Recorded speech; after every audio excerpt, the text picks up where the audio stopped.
Hi everybody, happy Wicked Wednesday and welcome to Shivers. Today we're talking about the different types of genres that fall underneath the horror umbrella in general and getting into a little bit deeper of their meanings. I've said before and I'll say it again, all horror movies have deeper meanings than what you see on the screen. And that's what makes them really creative, artistic types of stories. They're not just scary films or scary stories that make you afraid of looking in your closet at night or afraid of looking under your bed. But what does it mean if you do look in the closet? What does it mean if you do look under your bed? What are you going to find? A lot of times that those things that you might find are deeper than just a ghost, a goblin, or everything in between. So kicking it off, we are going to talk about the monster horror genre. So these are your King Kongs, your Godzillas. Some of the people would actually say that Shrek is a monster movie. It's really anything that is inhuman, that's a monster coming after people. And the deeper meaning with monster movies in particular is this idea of empowerment. It's the monster themselves are representing the bullied, the shamed, the different, and how people treat them in real life. I mean, look at Frankenstein, for example, as just this creature of love. Same thing for the creature from the Black Lagoon, a very old movie, but it's this creature that just wants to love and be happy. And because they look different, society just simply shuns them. So you can watch these movies and start to feel empowered for being different, knowing that you are happier being unique, you're happier and better off being yourself, being maybe the monster and owning that monster within, not being the angry crowd that just fights against something they don't understand.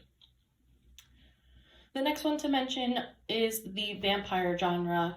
This is a genre that is all about overcoming addiction, overcoming the addiction to a toxic relationship, overcoming addiction to drugs, alcohol, really anything that's bad for you. And this is all represented through the vampire themselves. There's all these rules that come with vampires. You have to let them into your house. You have to welcome them into your life. You have to give them permission. You can't see them in pictures. They can't see themselves in mirrors. And that's all indicative behavior of someone who is toxic, a toxic partner who won't go in a family photo with you, someone who won't even be able to look themselves in the eye in the mirror because they know what they're doing is bad.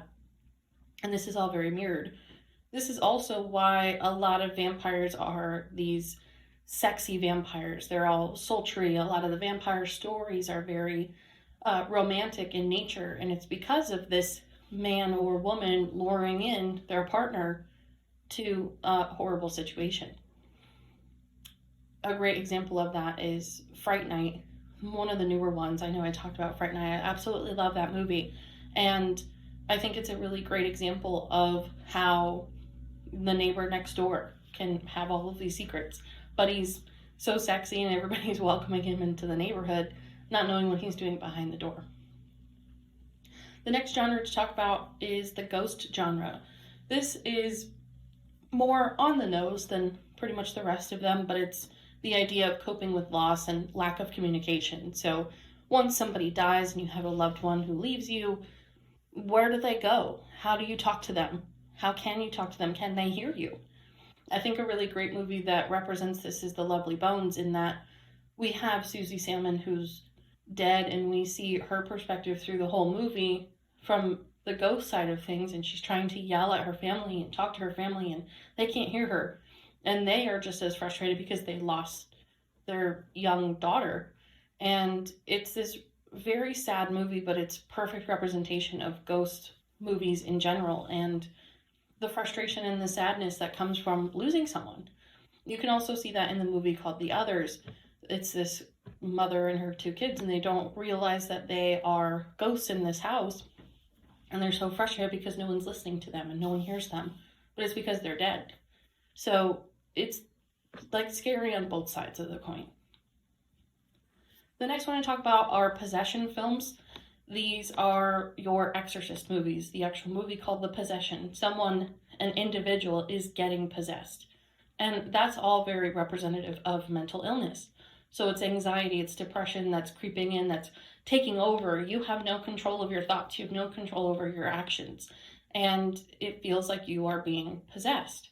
So if you're dealing with mental illness, if you're dealing with emotions that you really just feel like you can't control, you can watch a possession movie and start to channel through some of those feelings and experiences by basically picturing yourself as the main character. What do they do to get out of it? The next one I talk about are haunting movies. This is your haunted house movie. So a little different than ghosts. It's an actual building, a place somewhere that is haunted. And this is very representative of manipulation and false hope. So the idea of like the Amityville Horror House, for example. You have this family who buys this house and puts every dime that they have into this home, and the house is haunted. How do we get out? How do we survive? How do we be happy? And all of our money is dumped into this house, and so we're having this family that's dysfunctional. We're having this house that's even more dysfunctional. It's all about the false hope because you think behind closed doors everything is safe. You can think about that for The Shining as well. They go to this hotel in the mountains and everything should be fine, and it's this, we're gonna have a great time here, where everything's gonna be great here, and then they get there and basically all hell breaks loose. And it's because it's all luring you in. It's this manipulation, the false hope that it brings. Zombie movies are next on our list. These are representative of illness and consumerism. So the second zombie movie that was made was in the 1980s. It was after the Night of the Living Dead, or whatever the next one was, but it was shot in a mall in America. And that was all representative of the consumerism at that time, particularly for the Cabbage Patch Dolls. And so the creator of the movie saw all of these people on Black Friday just going nuts over these dolls and how they were basically not even human anymore just to simply get their hands on them. And so he wanted to think about how humans would be if they actually turned into zombies. Where would they go? Well, it's only natural that they would go to a mall. So that's really where that idea came from. And the other idea is that zombies represent illness. So you have slow-moving zombies like walkers in The Walking Dead.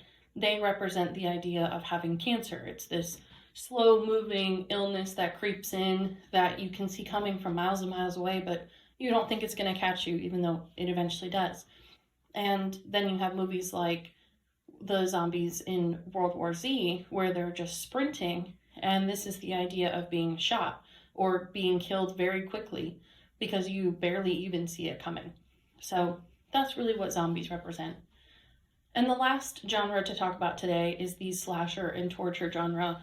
This is all about empathy. These are characters that you actually connect with when you watch these movies. You're yelling at the screen, "Don't go in there, don't do this, run away." You are feeling for those characters. You are feeling for those people. And sometimes in certain horror movies, you might even be feeling for the killer too. Again, I've said it before, I love Saw, and sometimes you can really feel for the perspective of John Kramer. I understand why he's doing things like that. I understand why he's putting people in these traps.